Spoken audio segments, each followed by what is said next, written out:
Hello, everyone, and welcome to Hockey Prospects YouTube channel. I'm Jérôme Bérubé, and I'm joined by Brad Allen.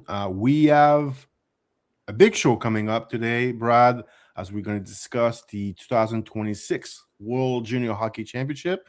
So this will be a bit of our preview show that we do, and we're going to discuss mostly the who to watch as far as draft eligible prospect, Brad. So, well, before we get into this, maybe we can start talking about a bit how excited are we for this tournament this year.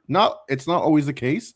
We love the tournament, but sometimes as far as a draft eligible prospect, it's not always awesome. But this year seems pretty good as far as like top 10 prospect. There's a lot of them at this tournament, and I think I'm pretty excited about watching them. There's you know um, a lot of the top end guys are there as far as like McKenna, Chase Reed, Ivor Stanberg.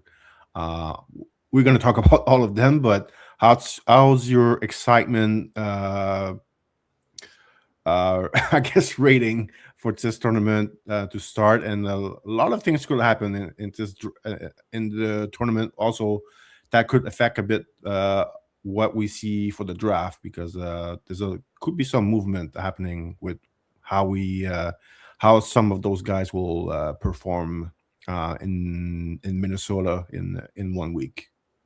Oh yeah, no, this is it. This the reason I got into hockey scouting is because of this tournament. So I'm always out for this tournament.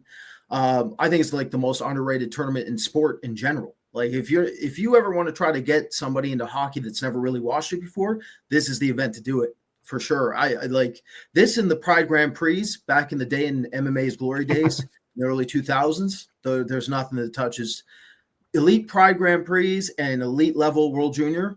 That's the top stuff right there for sure. Yeah, I mean, for it's almost like the NCAA March Madness for college basketball. Like for hockey fans, it's the World Junior. I mean, it's been a bit of a letdown last few years. I think with Russia not being at this tournament, it's like you have a one big team that is not in this tournament, so it does affect a bit of the talent pool that we get to see. But just looking at what we have in our top 10 for the draft, a lot of those guys are at this tournament from on different teams. When's the last time we had a Latvian in our top 10, Brad? Like, It's been a while, but I'm yeah, all for it. We're always trying to yeah, hunt down Latvians every year. It's our rule at Hockey Prospect. We always think there's at least one or two Belarusians and one and two Latvians, and you just got to go find them. And that's how we ended yeah. up with Artur Silovs and 1 year and several more. But yeah, we scout the Latvian Pro League. It's listen, not all scouting. It can be fun. Sometimes it's not as fun. Scouting Latvian Pro League hockey, not as fun usually. But I remember scouting Rudolf Spolsters out of the Norwegian Pro League when he was that was one of the last Latvians I really had a lot of time for. He broke my heart, but it's always fun to try to find those diamonds in the rough that very few people know about and see if they can become something over time. Yeah. So I think we both agree we're pretty excited about this tournament this year. Anyway, so we'll get going, Brad. We'll do team by team. We'll start with Team Canada. Team Canada has 4 players that will get drafted this year. So Gavin McKenna, obviously, Carson Carrolls from the WHL, Keaton Verhoff from North Dakota, and Ethan McKenzie, who's been quite a pleasant surprise. He's playing in Edmonton in the WHL. He will play for North Dakota next season, so maybe him and Verhoff could maybe could be a duo at this tournament, or maybe even next year at North Dakota. But let's start with Gavin McKenna, Brad. Man, it's been a bit of a roller coaster season for him at Penn State, but I think it's a great opportunity for him to really. I don't want to say reestablish himself, but with a great performance at this tournament, I think he can really, I guess, reestablish is a good word to use here as like or a recover. top. Yeah, Recover is another recover. word for it. Yeah, because there's some good competition here for number one. We definitely, we have him. We dropped him to number three in our November ranking. So Stenberg is ahead of him. Verhoff is ahead of him. So, what's your view or take on how important that tournament is for McKenna, at least to kind of bounce back from a tough first half at Penn State? Well, I mean, going into the season, I think most people thought it was going to be a foregone conclusion that he was going to be one, stay one, and this tournament really wouldn't have much of an impact for his draft season. And now it's like the exact opposite. This player has been a lot worse than the public perception I've read and seen about. I'm seeing excuses written about him left and right. Made for him, I should say, not written about him, made for him, where it's like, oh, it's his teammates' fault and it's his line mates not being able to keep up with his creativity. And don't get me wrong, like occasionally, like, yeah, you can see that his line mates aren't helping him when they could, but this stems way deeper than that. That's just surface level. The real issue here is this is a remarkable talent that plays like a Harlem Globetrotter and doesn't understand hockey in any capacity when it comes to off-puck game, off-puck awareness, responsibility. And I know for some of you listening, it's like, well, you can learn some of these things given time. You can, to a degree, but it's always 2 degrees. And the big thing with him is like, okay, if you want to say that he's Artemi Panarin / Lucas Raymond, he's a hybrid variation of that to a degree. The thing with that is that Artemi Panarin plays an extremely clean game. Understands how to actually use his nuance within his playmaking to his advantages. Gavin McKenna is a brilliant playmaker, but he's mistake prone to a fault right now in college, and it is not let up at all. So this will be a tournament for him where he can display more of that dynamism, but then hopefully do it at a more efficient rate, which is what we're more used to seeing from him when he was dominating in the CHL, obviously in the WHL there with Medicine Hat. So the other aspect is he's not inside driven almost at all. Like, this is an outside player. This is a perimeter player. He has got to showcase that against his own age group, he is willing. And I know he's young. I know he's still younger than some of these kids, and some of them are more physically developed than him for sure. But he's got to be willing, much like last season we talked about this. James Hagens has to be more inside driven. Let's see if he does the U20s. Exact same conversation here with McKenna. So if he's more inside driven and he's more efficient, then hopefully his best games can be at this tournament here, and he can look the part, then take that newfound confidence with him back to college, where he has to vastly improve, because this is wide open at number one right now. And Stenberg, I really think that Verhoff and Stenberg and I mean, you really could make an argument for Reed and a couple others here that they've outplayed him up to this point. So he needs to get going here. This is his opportunity to rebound, and as we just talked about, recover. And this tournament is now extremely significant from that perspective. Okay, let's move on to the 3 defensemen. I can't remember last time Canada had 3 draft eligible defensemen. That's rare, huh? I mean, one of them, Ethan McKenzie, is he's 19 years old, so he's a bit of a surprise player on that team. If you ask anyone in September, nobody will have, nobody knew who he was basically at that point. So I think it's going to be interesting, the usage that we see from those 3. I feel like Carroll's would be, pretty, at least compared to Verhoff. I feel like Carroll's will probably be higher in the depth chart of the team. I think he's just probably, it's easier to trust him right now. He's one of these safer prospect in the whole draft, I think. Even though he's only 17, he plays a pretty mature game with really good defending. He's a good skater, not a great skater, but he's a good skater. And also he's quite physical. That's the number one thing for him. Like, he's really physical.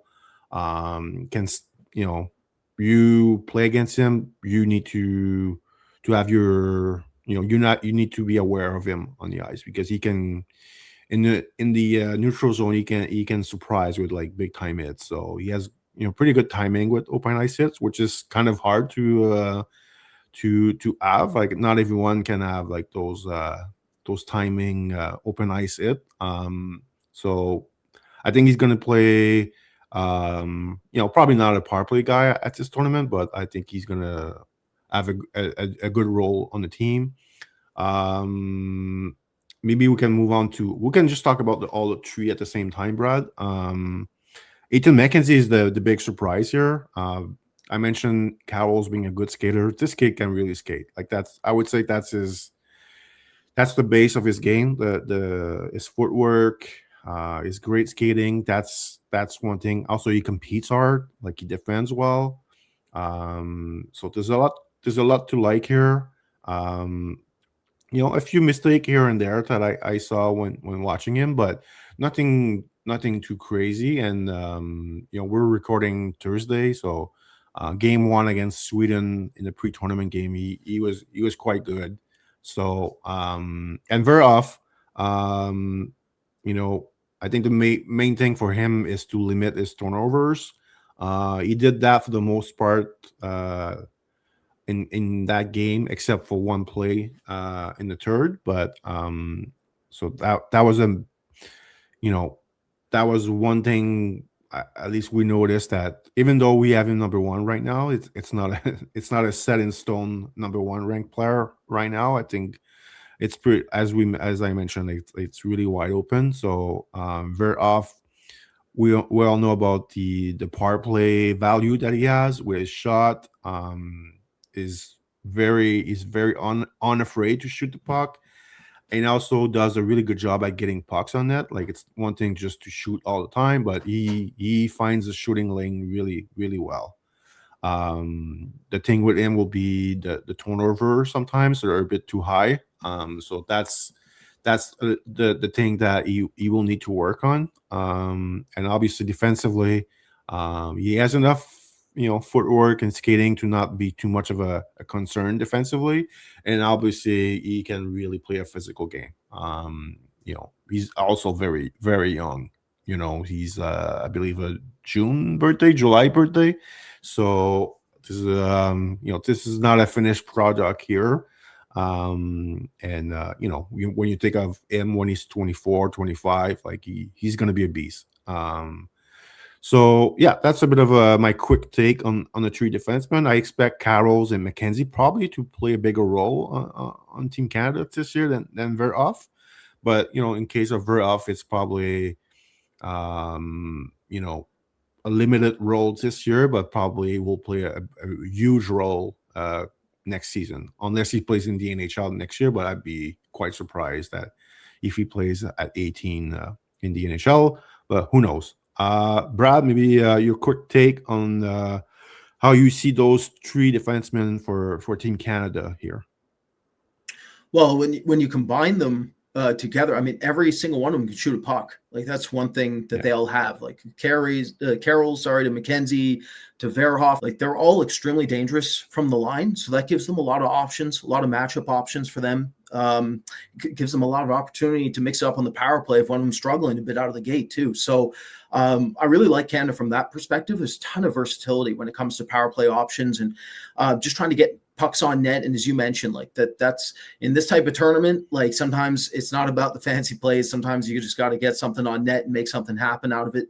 And they can do that. That's a huge part of their games. They're all very different in some ways, which is good. You want to mix and match. You want versatility.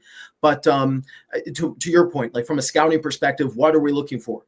Verhoff, you mentioned it. Clean up his playmaking. Clean up his decision-making in general, but especially the playmaking rates in certain situations. Show that you can play a bit more of a streamlined game at the right times in important game scenarios. That's the one thing in college that's been the most mixed. With Carroll's, it's one of those situations where he's more of like secondary offense and McKenzie more secondary offense, but they both bring that bread and butter glue component at the back end where they can both be extremely physical when needed, ramp up that physicality. To your point, like their multi-directional skating, it should hold well enough. We watched Carroll's recently together where he did get walked a couple times. The footwork let him down a bit. The C-cut rates let him down a bit, but we know he can defend, especially net front too. Jérôme, that's something we should mention.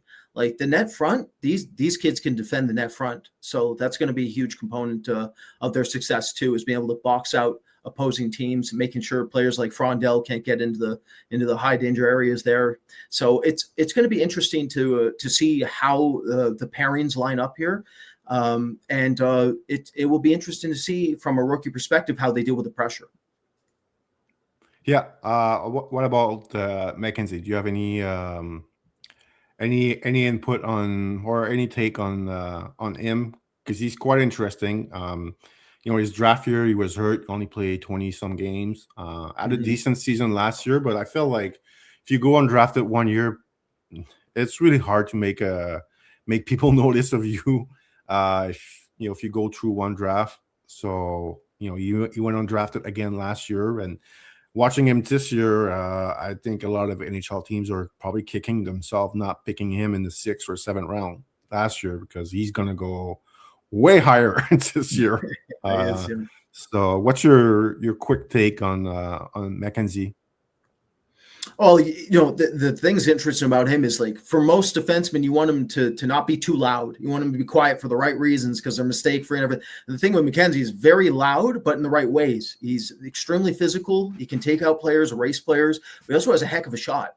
Like, most of his goals are shots where he gets in good areas and he goes against the grain, and he can really fool a goalie on his placement from short side to far side and vice versa there. So I really like what we've seen from him so far, and he really fits with what the Hunters like to bring to the table for an international event like this. So he makes a lot of sense.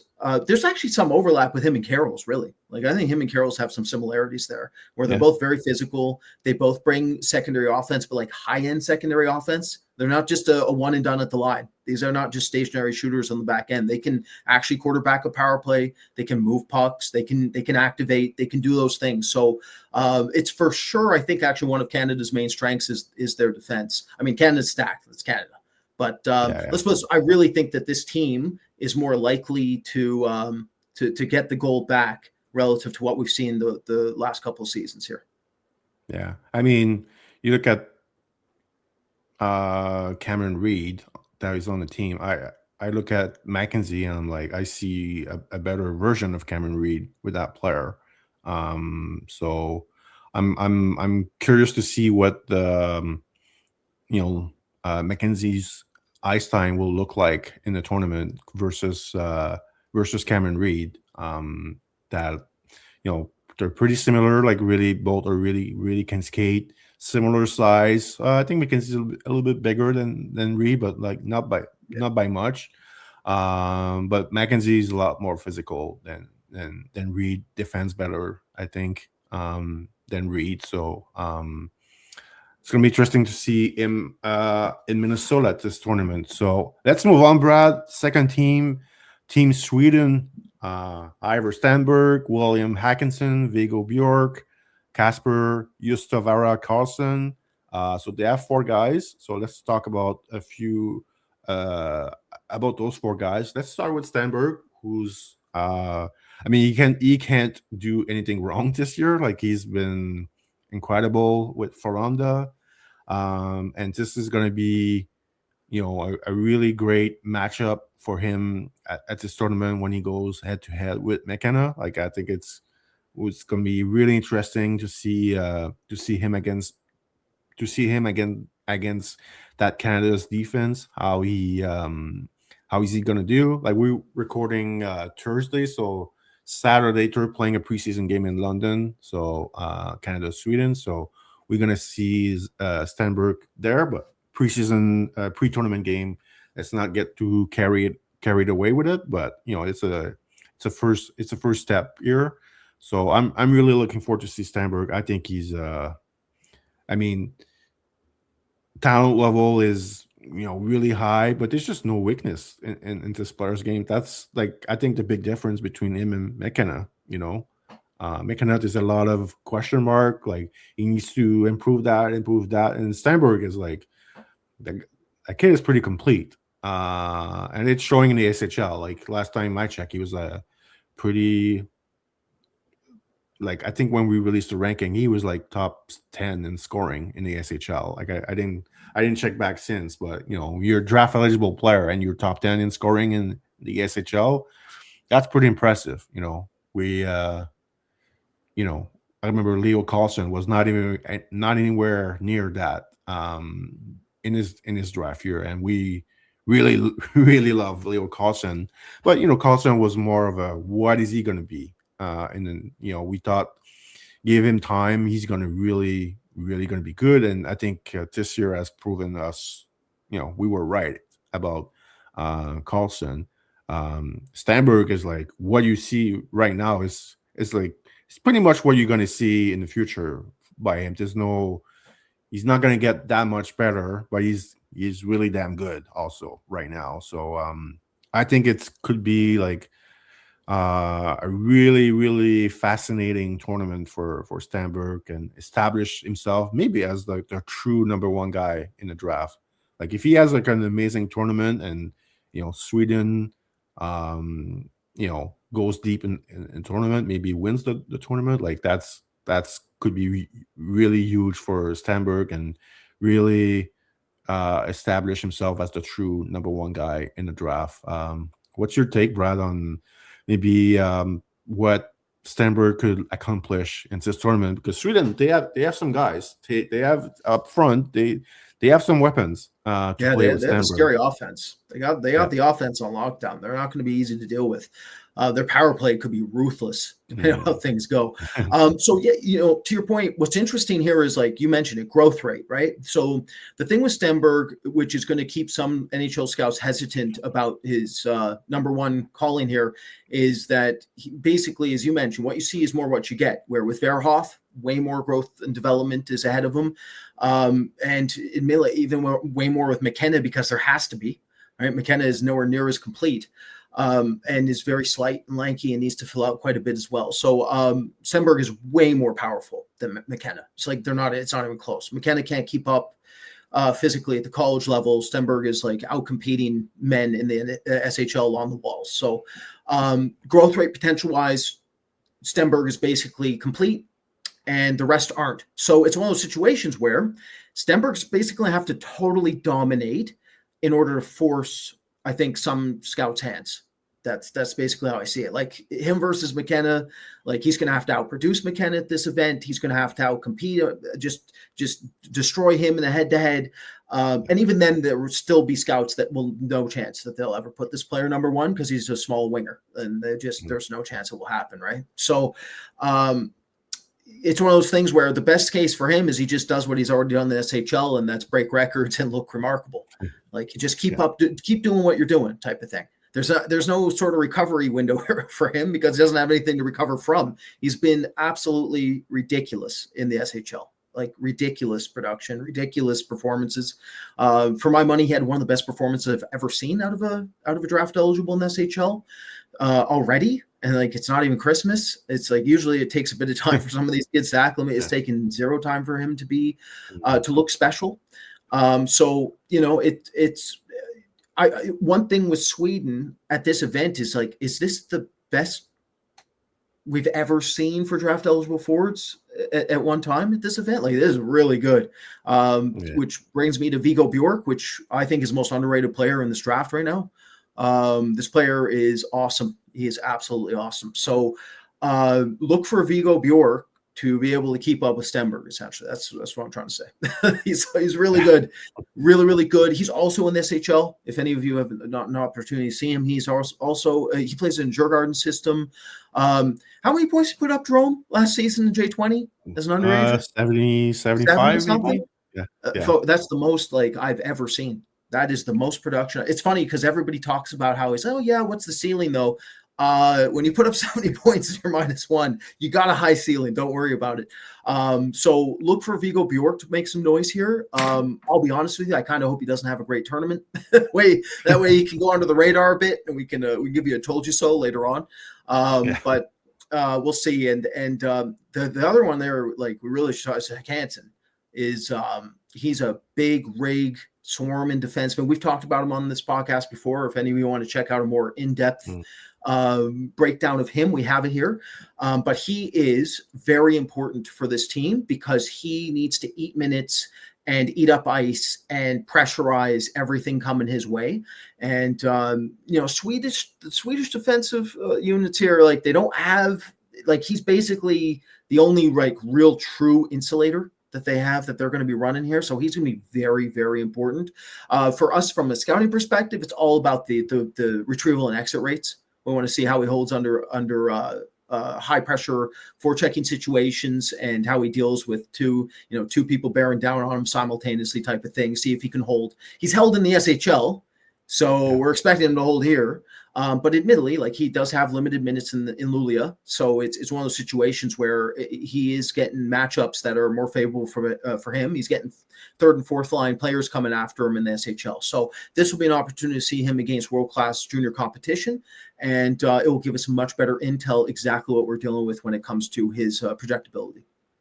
Yeah, I'm actually looking forward to see him on small ice because his style of play. I mean, if you're looking for highlight reel defenseman like that, you can watch video on YouTube and be excited about his like offensive game. That's not your guy.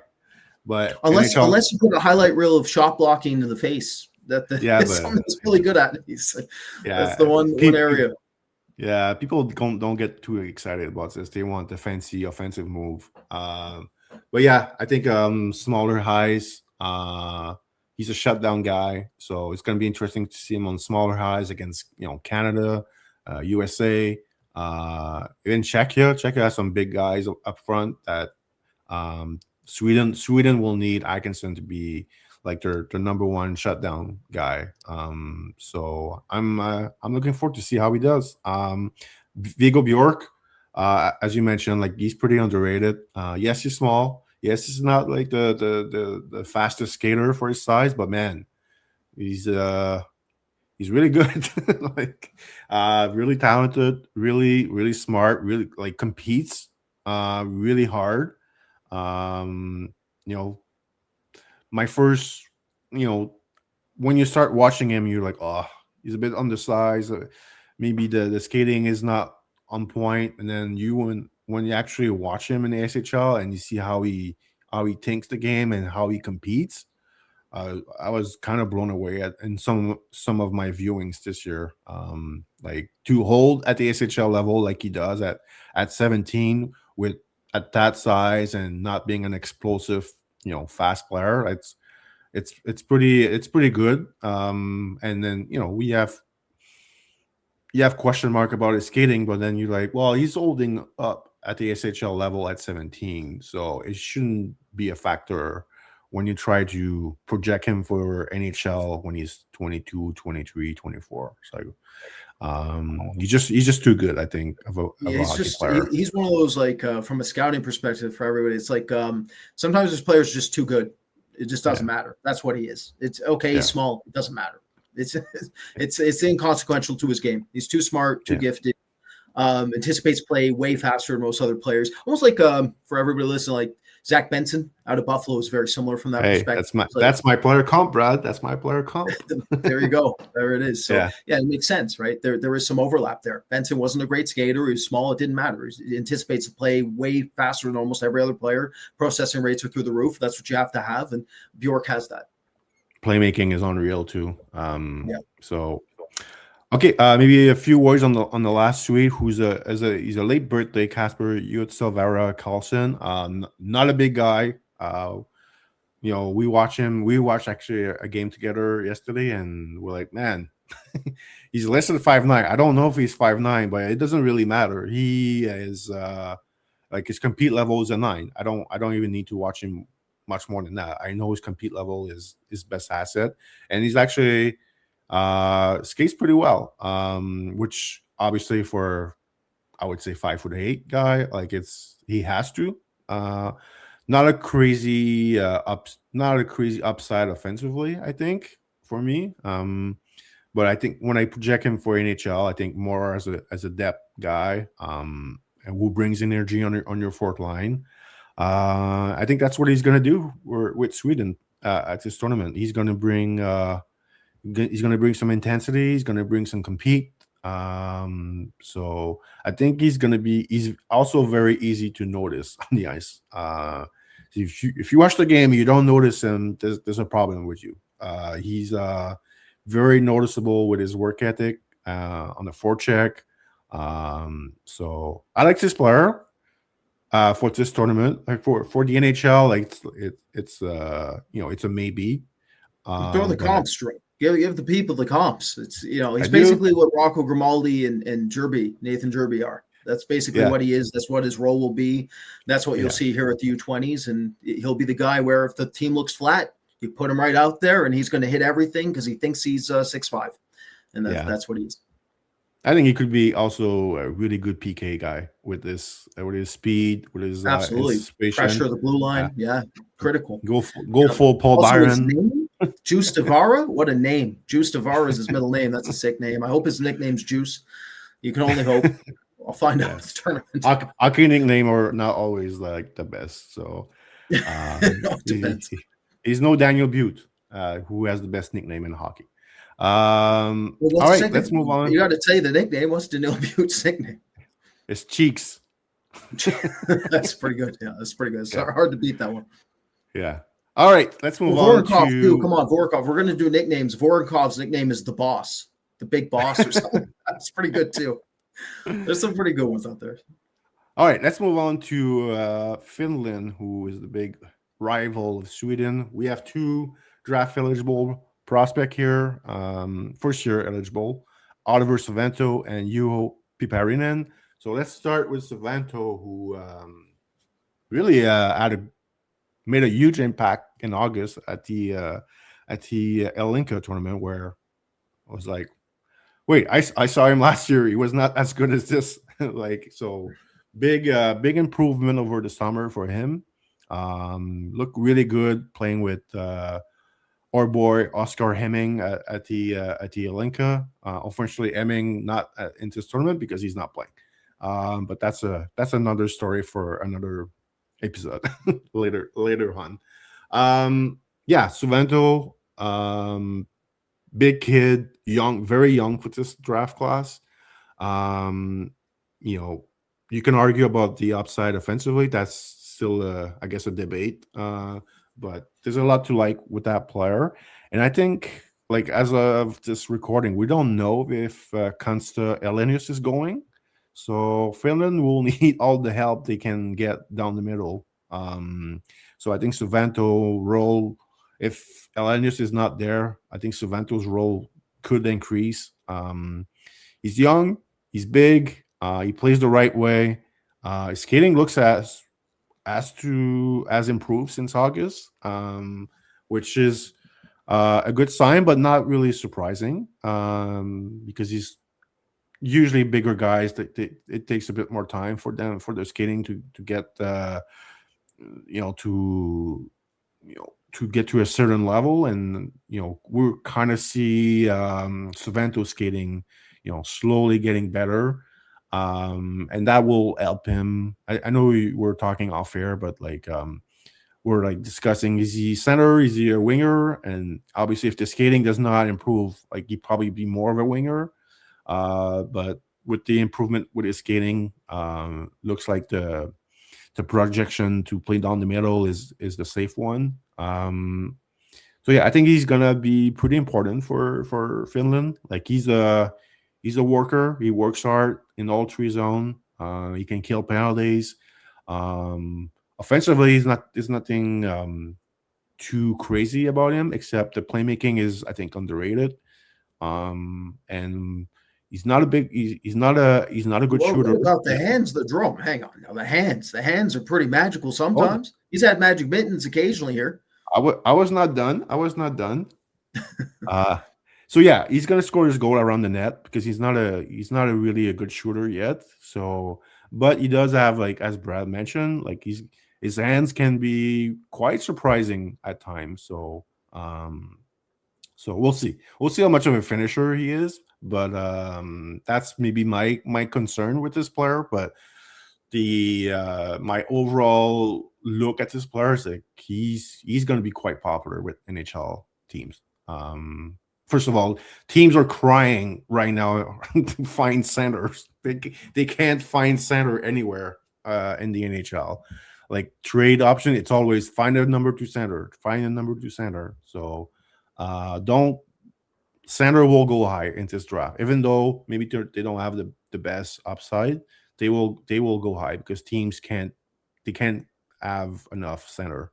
It's considered a So weaker crop too for centers in general. yeah, So they're going to yeah, go really high based off scarcity. That yeah, means they don't even care if it's a third line center. Might go in the top 10. Doesn't matter because yeah. it's scary. It's just like with 6'3" right shot defensemen. They might not be that good, but they're going to go really high because that's a very rare rare value if you can get them playing. Speaking of 6'3" right defenseman, let's talk about Piparinen also, who man, he's been.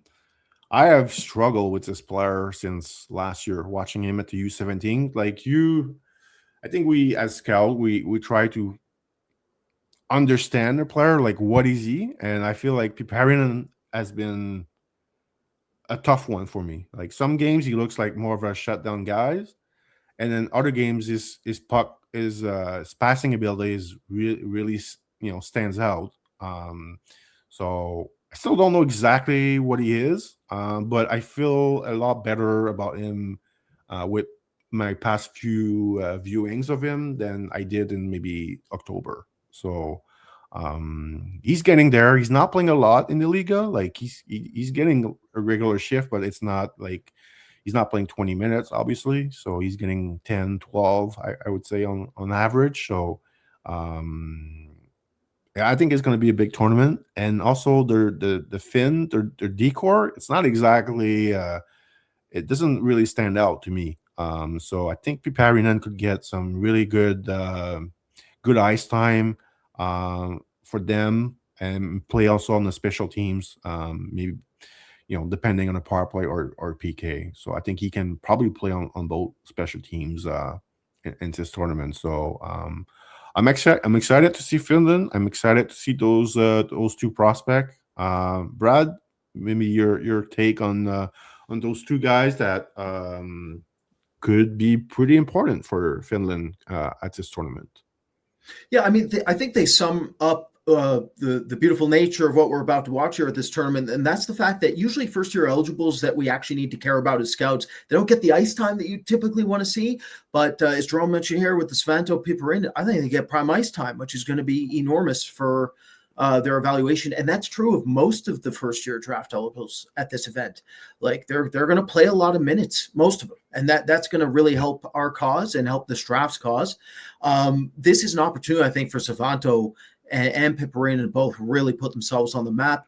If Jérôme and myself, we love Svanto at the Linka. We're waiting for him to show up in Liga a bit. Now, this is a 17-year-old kid who's the youngest player in the draft, who's a 6'3.5" Finnish horse who needs some time to develop physically. So it's one of those things where we got to, we're going to give him benefit of the doubt and just wait for him to calibrate and see if it comes out. And Jérôme, finally, we saw one of those performances where it was much more like the Holinka version. It was like, oh, if this is the real version, and he brings that out at the U20s, he's going to be one of the talking points of this tournament. He's going to this is a 6'3.5" power center who is incredibly tenacious with, again, the hands are looking pretty darn soft and the playmaking stands out for the right reasons.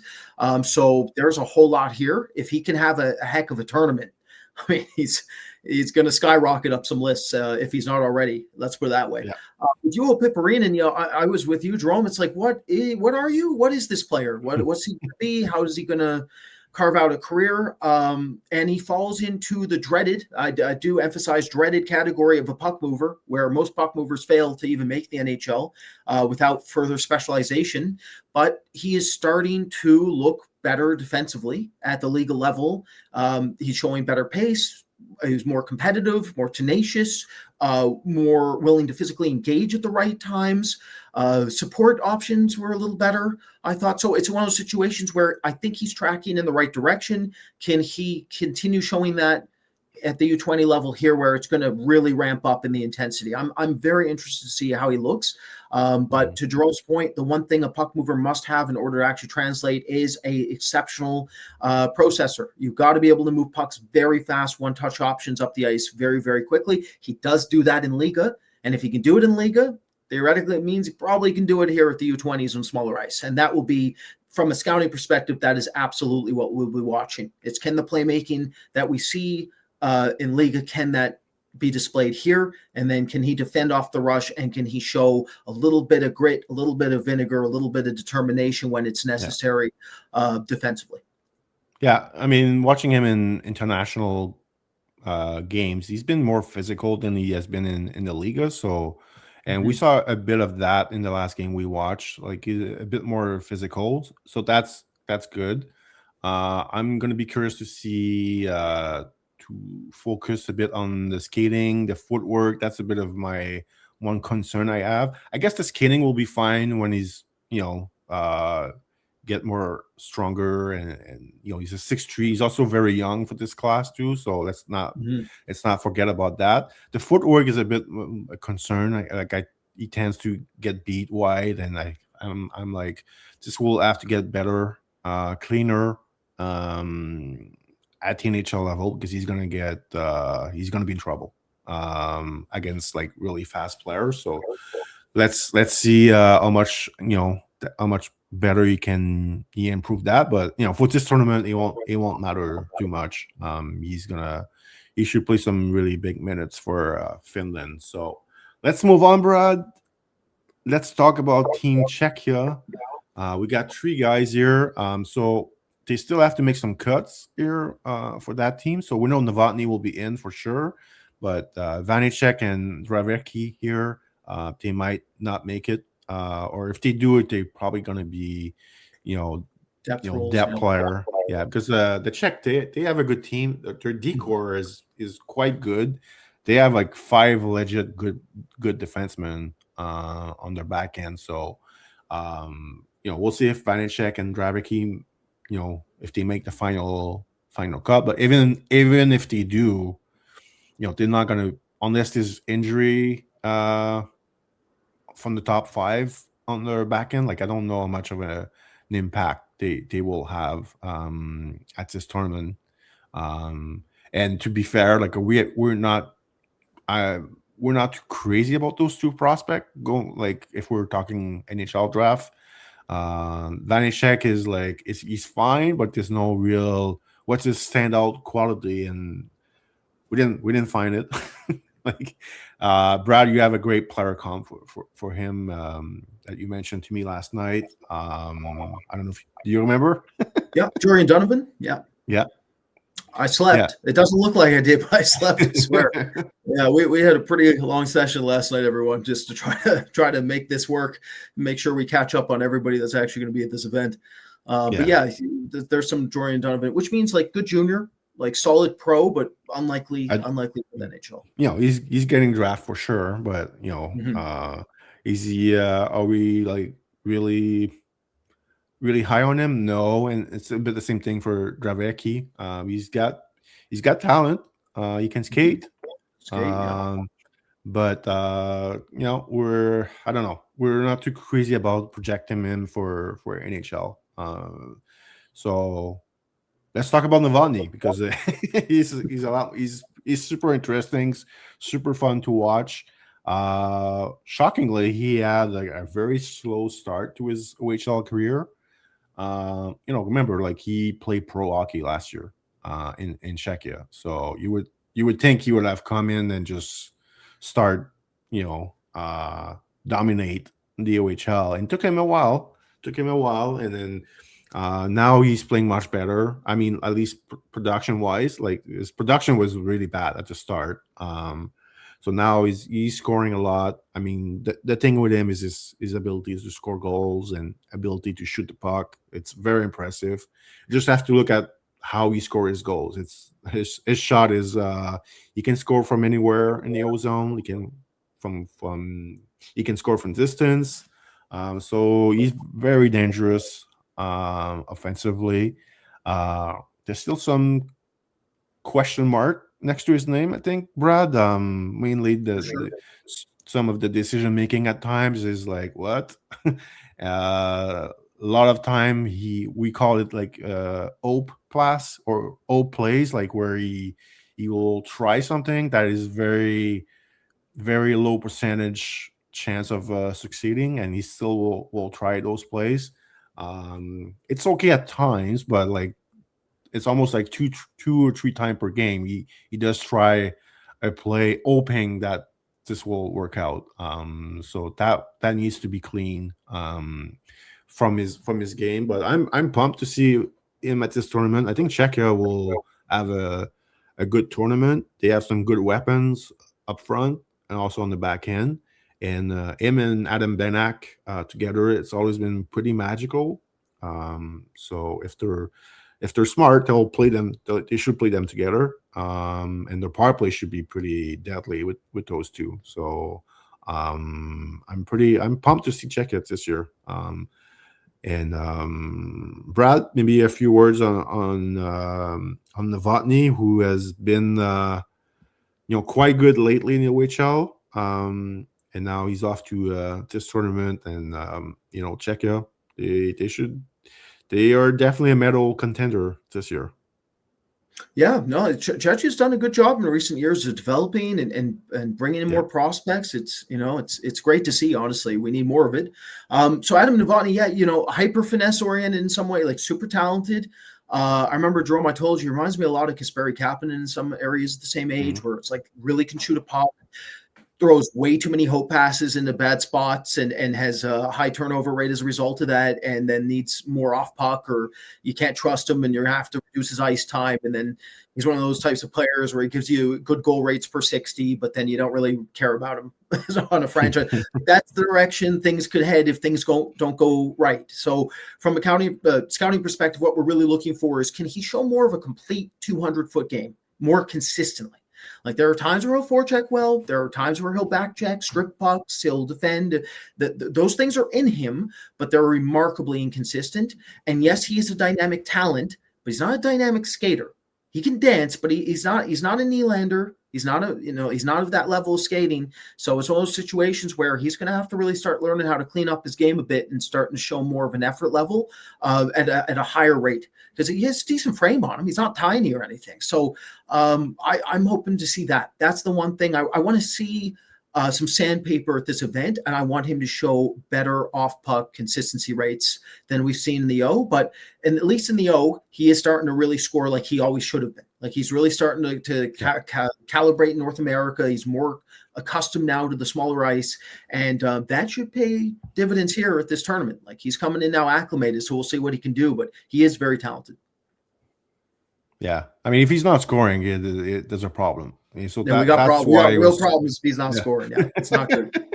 Yeah, it was. That's why his like first 10, 12 games in the OHL is kind of really confusing. I'm like, why is he not scoring? Like, that's his thing, and it's not like he's awesome elsewhere. That's his base is his shot and his goal scoring ability. So when he was not scoring, I was like, man, like, what are we doing with this player, like, ranking wise? But thank God he got going. There's still some, as we mentioned, stuff to work on, but the ability to score goals is there. So let's see what he does at the tournament. Let's move on to Latvia. Yes, Latvia. We have some prospects, and one of them is quite good. Albert Smith, also Oliver Murnix from who plays in the queue with St. John. So, let's start with Albert Smith, Brad. He's playing in Finland in the Liga. He's been really good this year.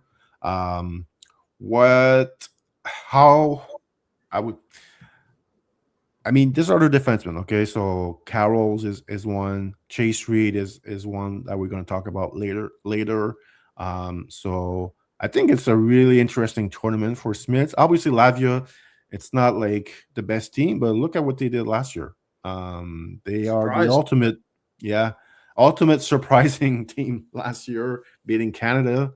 So I think it's a really interesting tournament for Smith, going against Carroll's, going against Reed. You can even say Verhoff if you want.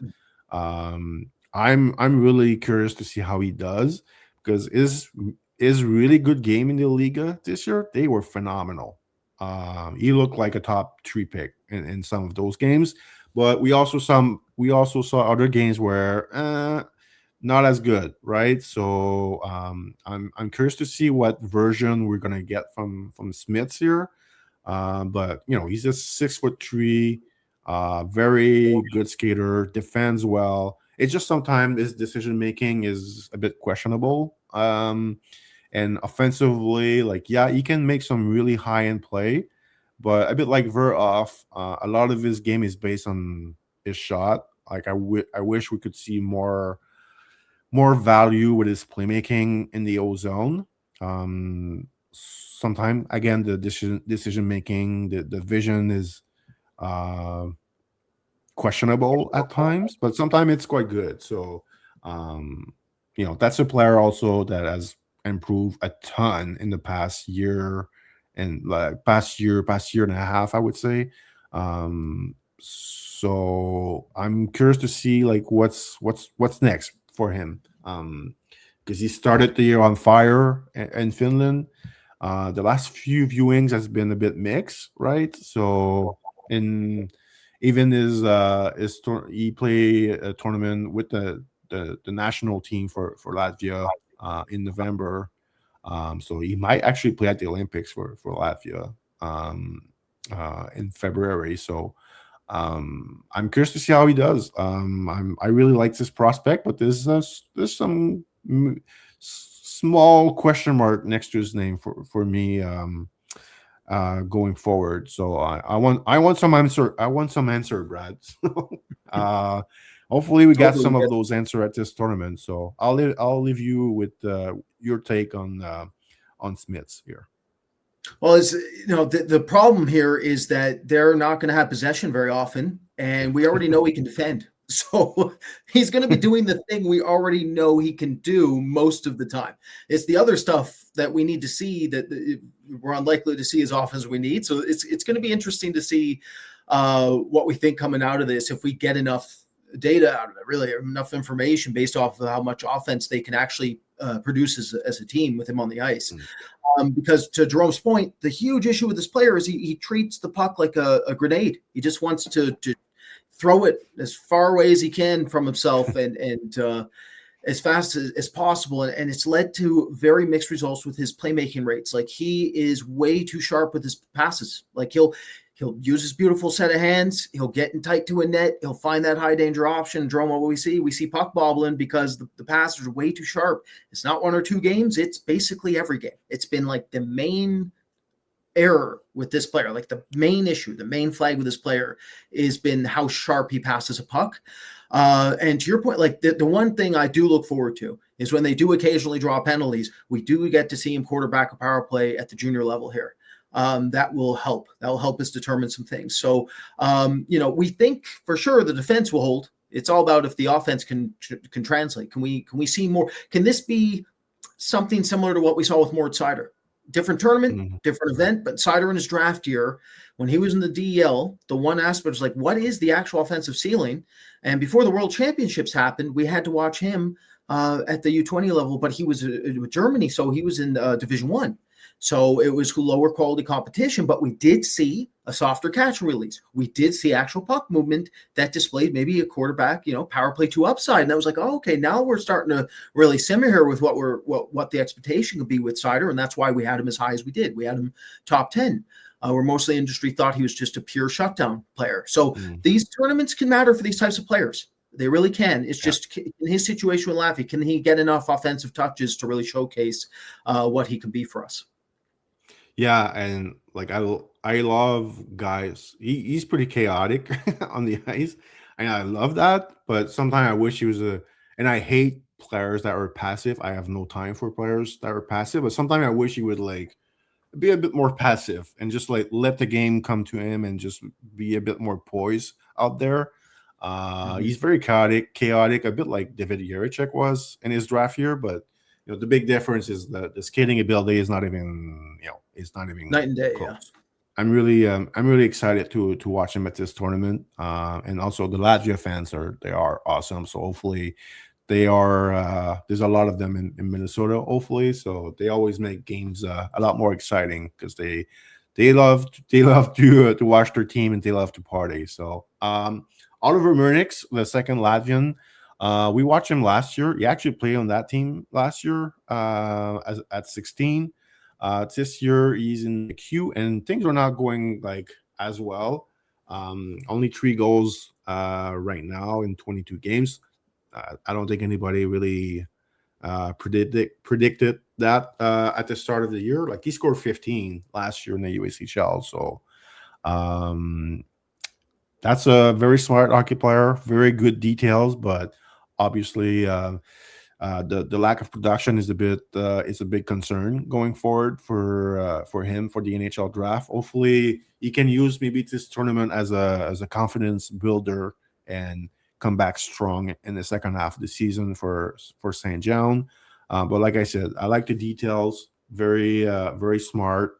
The skating is.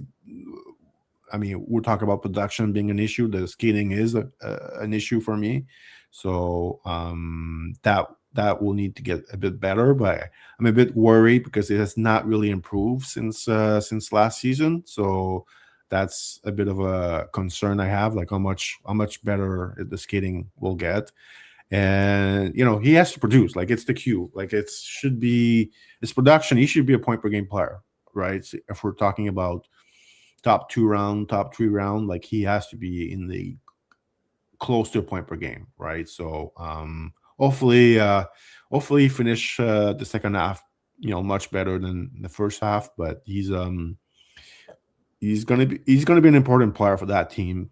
So hopefully he can use that tournament to regain some confidence and kind of bounce back a bit from a tough first half. What's your take on Murnix, Brad? We watched him a bit together last night, but we also watched him last year too. So, what's your quick take on Oliver Murnix? Well, he's going to have to defend a lot, and the good news is he can defend. Yeah. My main take is he's a third defenseman, and he's going to have to be. He will matter. Like he's going to have to control the middle. He's going to have to stay above the puck. As you mentioned, he has attention to detail. He's big, strong kid. He scores crazy goals. We know that. He will have to score a couple of those at this tournament if Latvia is to have a chance. Yeah, I mean, we actually watched all of his goals from last year, and like I would say, 90% of them were like from 2 feet from the net. Like it's very, So that's where he's going to score his goals. Even in the Qt this year, like all of his goals are from 3-4 feet from the net. So it's not a secret, right? So somewhere that's Simon how Holmstrom sheds a tear. That's the type of player he is. yeah. All right, let's move on to the next team, Team USA. Maybe a favorite to win the gold medal, back-to-back champ, but they only have one draft-eligible player this year. All right, so we don't know with Chase Reed if he's going to make the final roster or not, but I would have to guess he should be there. But who knows? Team USA has not been really kind to Chase Reed in the past year. They cut him at the Olympia tournament. They cut him at the U18 last year. So hopefully it's not a hat trick and he gets cut for a third straight time because he's really good. He's a really good defenseman. He's doing really well in the OHL. My first take on him was he's kind of like a smaller Noah Dobson type defenseman, a bit more urgency in some games, but it's been quite inconsistent this year. His urgency, his physical play. I do wonder though if his ice time, which is he plays way too much, has some effect in this, because at the start of the year I thought he was pretty physical. And then the more the season went on, looks like he's been very careful with how he spends his energy on the ice, so he's not as physical. But it's going to be hard to find a better passer in this class that he can really pass a puck. He sometimes does like turn the puck over, like to some blunders here and there. So that's some of the concern with him, but the level of talent that he has, and I look at what Team USA has on the back end, like I think he should be on the team. Obviously, Cole Hudson would be the main guy defensively for them, but I think Chase Reed can, be at least a good second power play guy, second power play defenseman for them. And he's having a really good season. He's just not a super well known prospect. He was not supposed to be a really high draft pick if you look at 2 years ago. So it's not. I don't know if USA Hockey knew what they had in him when they cut him last year.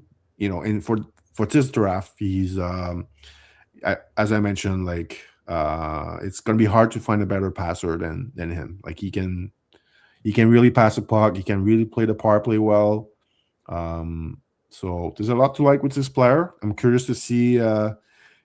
Hopefully he makes the team, and hopefully he has an impact offensively on that team. But we'll see. This sometimes his game lacks. He's a bit not as mature as I would like him to be. So sometimes it leads to mistakes, and sometimes in his own zone he does like screw up sometime. But overall, I like this player. Obviously, he has improved a lot in the past year and a half. I would say. I don't think anybody had in their bingo card that he was going to be a top 10 pick in the draft like a year ago. So he looks good.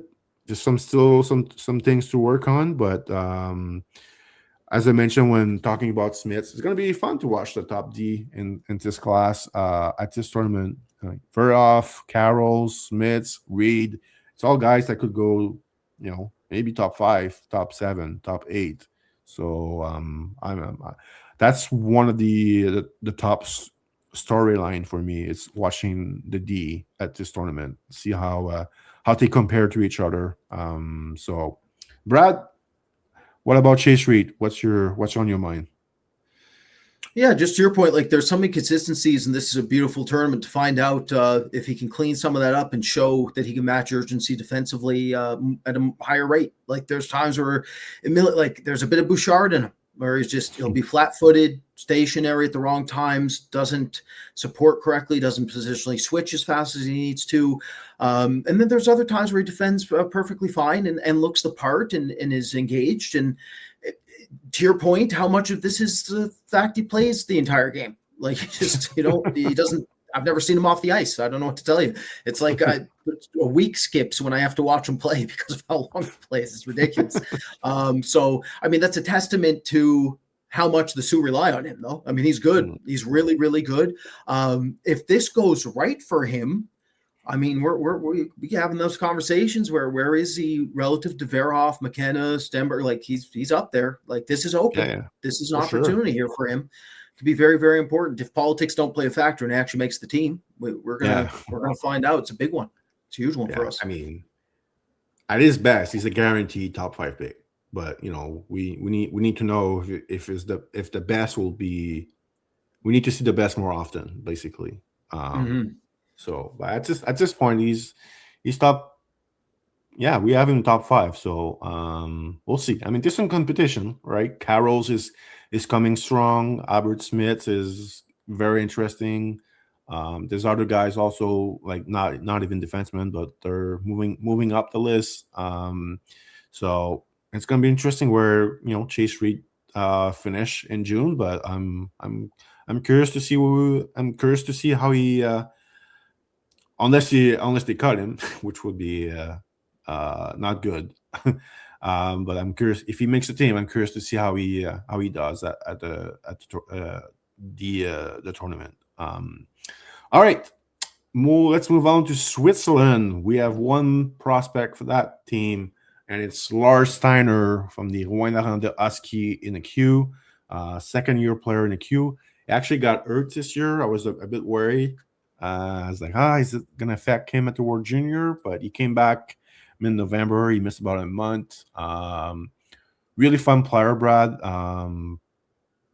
Like he's not the biggest guy. He's not the fastest guy, but that guy's a hockey player. He brings it. He's a gamer. He plays like a little bulldog on the ice. And he has a really good shot. And he's a smart player too. So some of his playmaking is quite underrated. If he was a better skater, he'd be guaranteed top 32. He might still be a top 32 when it's all said and done, but the skating is just a bit the question mark with him going forward. But he's a good hockey player. He just brings it. I love that player, and his production is not awesome so far, but he's playing on a team that doesn't have much going offensively, right? So He was a point per game player last year. He played with Pittsburgh first rounder Bill Zonon. Last year they had good chemistry. So this year Zonon is not there. He's playing on Boisbriand. So Steiner doesn't have much to play around. I wonder if he could be an option. Maybe he does move to a different team during the Q3 period. I don't know. I don't have any inside information, but kind of wish it would happen for him. To play with better players, unless his team go and acquires better player to help him a bit, because I think it would really help him if he had like a really good playmaker playing with him. Like last year, Zonon was that playmaker, setting him up. He can score, he can shoot, he can score pretty much from anywhere. He can score those greasy goals in front of the net, but he also can score from the face-off circle, even long distance shots. Like he can beat goalies from far. I like this player. Just unfortunately, he got hurt at the start of the year, and he missed close to a month. So he missed the Q prospect game that happened in Sherbrooke. So, but he's quite underrated. Brad, what's your take on Steiner? Who, speaking of name, that's a great name, by the way, Lars Steiner. So, yeah, it sounds like he could down a keg quickly, and something tells me it's not too far off from the truth. Some of these, like the way he plays old school 80s throwback where you go get some beers after the game. Let's put it that way. This kid's the throwback of this class. The least Swiss kid out, like he thinks he's Canadian, that's for sure. Like the way he plays is, he has some of the best hit rates in this draft. Like he averages over 3 per game. Just mucks it up. Dirty, greasy player, but a phenomenal shooter. Like very good mechanics. Don't let the lack of goal scoring fool everybody. What was his Jerome? 6% he's shooting right now. That's going to go up. Yeah. Like he's got some bad puck luck on his side. And as you mentioned, without zoning, this kid, not the best skater, not a driver. So he absolutely needs some sort of driving playmaker with him in order to be able to optimize what he is. He doesn't have that right now. So my thing with this situation of the U20s is, can Switzerland provide him one? And if that happens, what does he look like? That's the big one here. Because this player to me is underrated from what I've seen so far. I haven't seen nearly as much as you, Jérôme, but from what I've seen, pretty impressed. This is one of those players where he might get drafted, like let's say late first, early second, and if say he's point per game in the queue, most people are like whatever, and then he surprises one day. That might be this kid. This kid has a lot of potential. The ones that are the play the way he does are usually the ones that surprise developmentally long term. I remember I told you this is stylistic. I don't expect him to have this type of career, but he does look very similar to Jonathan Marchessault when he's on the ice. Like build, height, frame. They're both primary shooters, gritty, determined. Like there's some similarities with Marchessault. And if he even has half the career, some team is going to be very happy drafting him. Yeah. So we'll see. But this is a very important player at this event for me because, as you mentioned, his situation in the queue, the environment's not great. So let's see what he can do in a different environment. Yeah, I'm curious to see. Maybe I would maybe pair him with Reber, Yamiro Reber, who plays in the SHL. That would be perfect. And Reber primary playmaker. And then he brings a lot of speed too. Like he's a really good skater. So maybe that'd be a nice duo up front offensively. And you mentioned his shooting percentage. Yeah, 6.6% this year. Last year was at 11.3, so it's almost like double. And last year scored 13 power play goals. This year 1. So to see he's been a bit snake bit offensively with his goal scoring would be like a bit of an understatement. So we're pretty pumped. We're pretty pumped to watch. Switzerland has quite a few guys we like. On that team, their 06 class. There's quite a few interesting player we like Leon Mugli for me. I have not quit. I still think he can be a good player, but we'll see. All right, last team, Brad. Slovakia. who actually has like 4 players: Thomas Shrenko, Adam Nemec, Simon's younger brother, Adam Gollier, and Tobias Tomic. So where do you want to start here? We got 4 guys. Can't say I'm really high on any of them at this point from what I saw. Maybe Tomic is maybe the interesting one for me, who plays in Vancouver, WHL. His production has been this year, like kind of like very surprised how bad his production has been. So that was a player we came with. I remember the Olympia tournament last year. I really like his game. It looks like nothing like this right now. So I don't know what to make of him. So could be an interesting player to follow at this tournament for me. Hopefully kind of similar to a few guys that we mentioned already. Like maybe he used this tournament as to bounce back and start the second half of the season on fresh. So Tomic, it's been a bit difficult for him. Like one thing we noticed is that that player cannot play long shift. Like he is gas pretty quickly. After maybe 30 seconds, he looks like his energy level is way down. So that's one thing we're gonna focus on a bit here.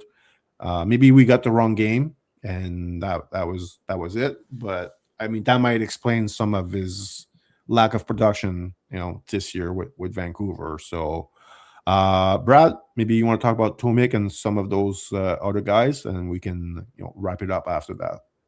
Yeah, it looks like he's got Elton John's red piano strapped to him. That's the problem. It's like his first 3 steps, he fights through it. He's fighting through his stride. And as you mentioned, because he's fighting through his stride, the conditioning, I mean, by the 35, 40-second mark, the kid can't skate anymore. So that's going to be, that's definitely going to hit you from a production perspective. But did you mention, I remember you've watched him a lot more than I have. You mentioned that he was very good internationally. So he's one of those players where you're hoping for the second half surge out of the dub, and maybe this tournament kickstarts that process. I think the most interesting player on this list personally would be the Adam Gollier, which is ironic because as we talked about, we were talking about different flavors of vanilla. Well, this is Scotsburn. We got ourselves a Scotsburn player here. This is my least favorite player type in all of hockey. A very bland puck mover. That's the master of nothing. This is the type of player where he stops your session. So you get 7-8 hours of scouting. He's the one who stops it because you can't keep going after watching him.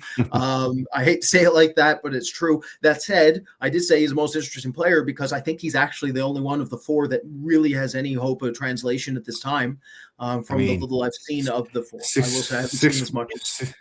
6'3", right, D? That's the Right. that's the key words. I mean, he'll be drafted no matter what, right? So, so now that said, let's talk about some of the good qualities. One, he's already playing up in extra league in Slovakia. That's a good sign. 2, he has produced the junior level in Slovakia U20 in his -1 and 2 seasons. That's also what he needs to do. And he does have a very good toolkit to work with. Like when you project his skating out in a couple of years and he fills out physically, that's a skater. Like he can really move. And you mentioned 6'3" right shot defenseman who can really move. That's the base. That is what you want to try to mold. The question is like, what's the upside? Like he's not a very offensively gifted player. He's not very creative. He's not offensively, like there's not a ton of offensive creativity or instincts with him from the back end. Doesn't really project to be a power play quarterback from what we've seen so far. And he's young. So again, we got to give him time. So at this event, that's one thing I'm looking for, Jérôme. If he's quarterbacking or has any opportunity offensively, let's see what he can do with it. And then defensively, he could be a bit too passive. So will the passive rates, will they diminish when the intensity ramps up? Does he match that intensity? Can he deal with these high pressure situations in terms of his spatial awareness? One thing we've noticed, Jérôme, in our viewings is that when he's getting pressured, he can fall apart a bit when it comes to his decision making. He can have trouble with his retrieval and exit rates. So let's see if he can clean that up in the U20s. Because if he can at least show a clean game with his puck movement, you factor in the skating base. Now we got ourselves a 6'3" puck mover with a very good toolkit. Now we're getting somewhere. Yeah. That's the hope for me with Gollier.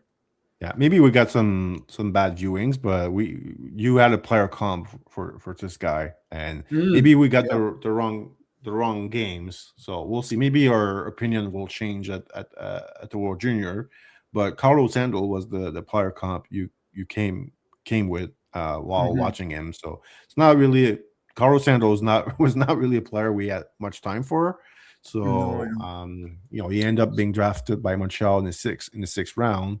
But as far as a right D, a bit vanilla, a bit too passive. That was and a guy who can move pucks, but decision making can be a problem at times. Miss, yeah. Yeah. So certainly some overlap. Yeah, for sure. yeah. We'll see. Hopefully he's We'll a little see. bit better. We'll see. See. Thomas Shrenko. I like this player. I just don't know if I like him for NHL. He's smart. He's got good details in his game. Good playmaking. Just the skating for his size is it's a problem for me. And you know, and also I don't think his skill level is like it's fine, but it's not like he's some kind of like special player offensively. Kind of wish he would come play in the OHL with Kitchener. I think it wouldn't hurt his draft stock. I think it would actually help his draft stock. I think getting to play in Kitchener. There's always a ton of scouts there. Playing probably the best junior league right now in Canada. So I wish he would come over, and kind of the same thing for Nemec. I think Sudbury got his rights in the OHL. Nemec. I mean, all those four guys will all get drafted. We're just not super high on any of them at this point. As you mentioned, Golger is probably the guy who has more like NHL upside. Among those four, Nemec, like he's not a bad player. I just don't know if he has enough here. I don't think he's good enough offensively. He's a bit questionable away from the puck. He's not really physical, so it's kind of like looks more like a good Euro player for me.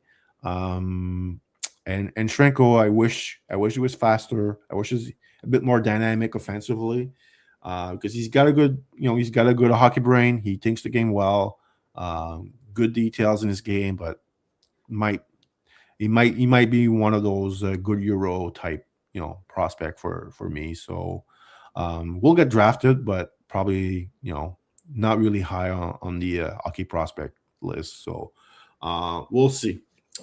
Maybe Brad, do you have any final words before we wrap up this episode? It's been an hour plus episode so far.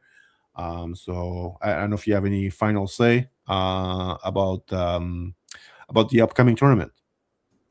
Yeah, so I'll just finish with Shrenko and Nemec.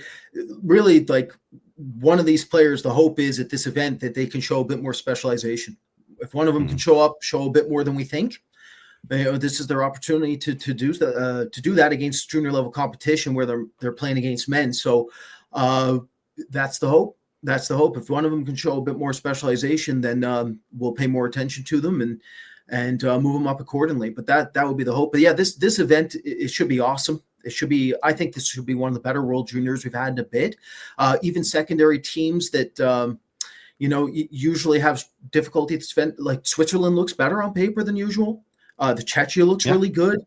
Like there's opportunity here for huge upsets. And then like even with Finland, not the best roster we've seen this season or this year, but the draft eligibles are super important. So like every team matters. Every game's going to matter. Light a candle for Germany. They're in trouble. Like it's going to be tough for them to come out of this one. We never mentioned, I do know the giant German goalie there that they're probably going to start, Nelby. He's not bad. Like if he has some world-class performances, there could be some upsets. So that's the beauty of this tournament is you never know. It's one game format. You never know. And I'm sure we're going to see some chaos, and that's what we want. Okay. Final question for you. I'm putting you on the spot. Who is winning gold? I think Canada gets it back. Yeah. Yeah, I think so too. The hunter will bring the gold back to Canada. That's right. And I think, the last time they won it, they just barely, and I mean barely got the job done. I think this might be one of those events where Canada might legitimately dominate There's so much talent. They have everything. For all I've ever talked about with Carter George and Ivan Kovic and their issues, that they're excellent junior goalies. Carter George has stepped up at this competition multiple times already. Like there's not going to be an issue in net this year, most likely. And you look at the rest of their roster, that's going to be very difficult to deal with. Yeah, I like that new version of camp they have this year. Like instead of having like 35, 40 players in camp, it's a short camp and they can practice a lot more as a team. And you know what? They are going to be really well coached this year, which was not really the case last year. I mean, is there anyone better than Dale Hunter to coach this team? I don't know. Like so the success of the London Knights is it speaks for itself, right? So I am with you. I think Canada can bring the gold back this year. Hopefully they don't play the Czech in the quarterfinals because it's been back-to-back year where they lose against the Czech in the quarterfinals. So all right, that's gonna wrap it up. Thanks everyone for watching. Enjoy the tournament. And enjoy the Christmas holidays. And we'll be back at some point in 2026. So enjoy the hockey, enjoy your family, and we'll talk to you guys at some point in January. Have a wonderful holidays, everyone.